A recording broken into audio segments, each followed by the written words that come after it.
This is Xinjiang, China's vast northwestern frontier, where the landscape is as distinct as its minority Muslim population, the Uyghurs. It seems more a part of Central Asia than mainland China. It's a land rich in resources and ripe for exploitation. Like neighboring Tibet, its people face similar problems: religious restrictions, forced abortions, imprisonment, and execution. Yet the plight of China's Uyghur population is underreported and largely ignored in the West. They practice a moderate interpretation of Islam. They're without a prominent leader or the romantic allure that draws so much attention to Tibet. The Chinese government explains its heavy hand by labeling Uyghurs as separatists and, after September 11th, as terrorists. Visit Xinjiang's cities, Kashgar, Urumqi, Turpan, and you find a different story. You find people more concerned with raising their families and practicing their traditions than rising up against China.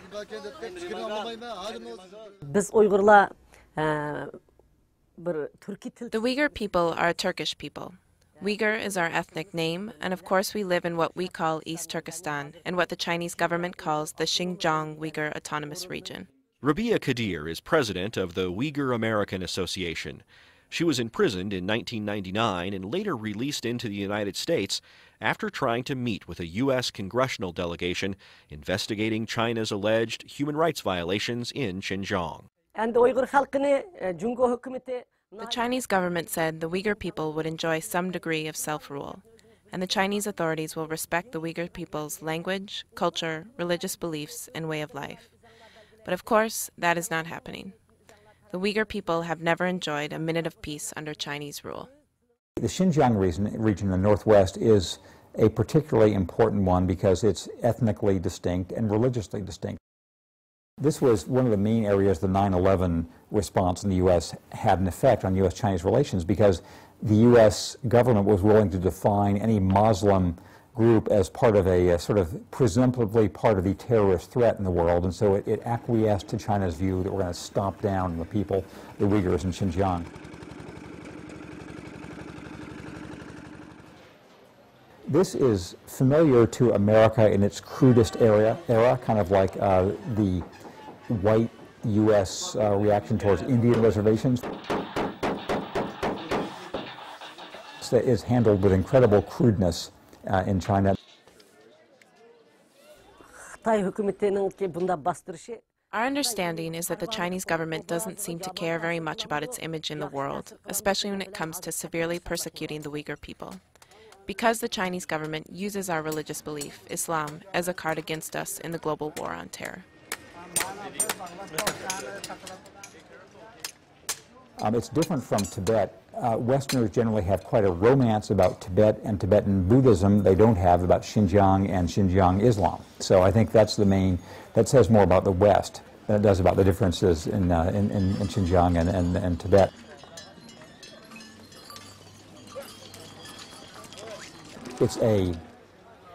It's a troublesome area for China because the people are ethnically different. There is a genuine separatist movement there that the government genuinely wants to suppress, and that's just an ongoing tension, which the West reacts to differently because it's Islamic.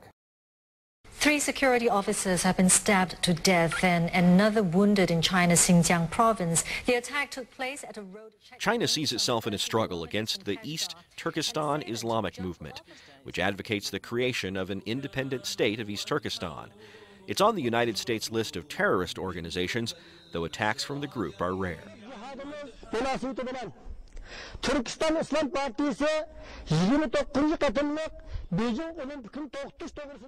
The question becomes whether China's response to this group is disproportional to the actual threat. In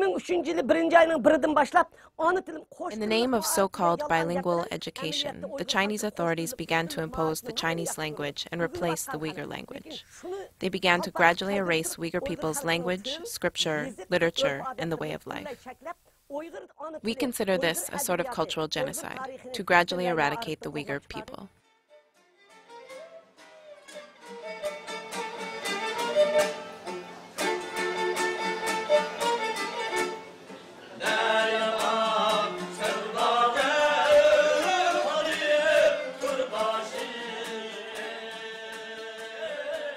In the last several years, Xinjiang has witnessed a mass settlement of ethnic Chinese who are provided government incentives and good jobs to move here. Mandarin is now required in schools, and there's a prohibition on children entering mosques. Those and other restrictions make it difficult for Uyghurs to pass on their culture to the next generation. Some consider it a forced assimilation with the mainland. Younger Uyghurs find themselves having to adapt to the Chinese way of life to compete and survive. In the big city, of course, the life speed is quite fast, so you have to catch up the life speed. Otherwise, you are in or you are out. So it depends on you. It's up to you. It's your choice. So if you work hard, you can achieve more. If you want to be a competitive person, you should have a master of Chinese. What is to become of the Uyghur people? And what do China's restrictions on their cultural and religious freedom say about China's role as a responsible stakeholder in the world? Will Uyghurs remain a forgotten minority? China really need to separate different issues. Minority issues is minority issues. Terrorism is terrorism. Can't mix them together. There are very few Uyghurs really want to get independent or want to rebel or whatever.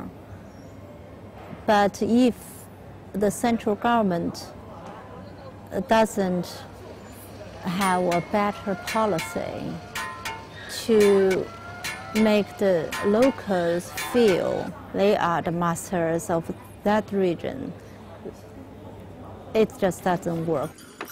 No matter how much money you put in,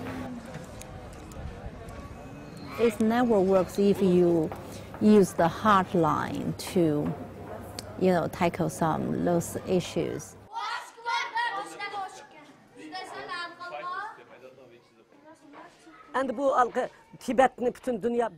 The Chinese government knows that very few people in the world are aware of our situation. So before the Uyghur situation becomes an international issue, the Chinese government's intent is to wipe out the Uyghurs as quickly as possible.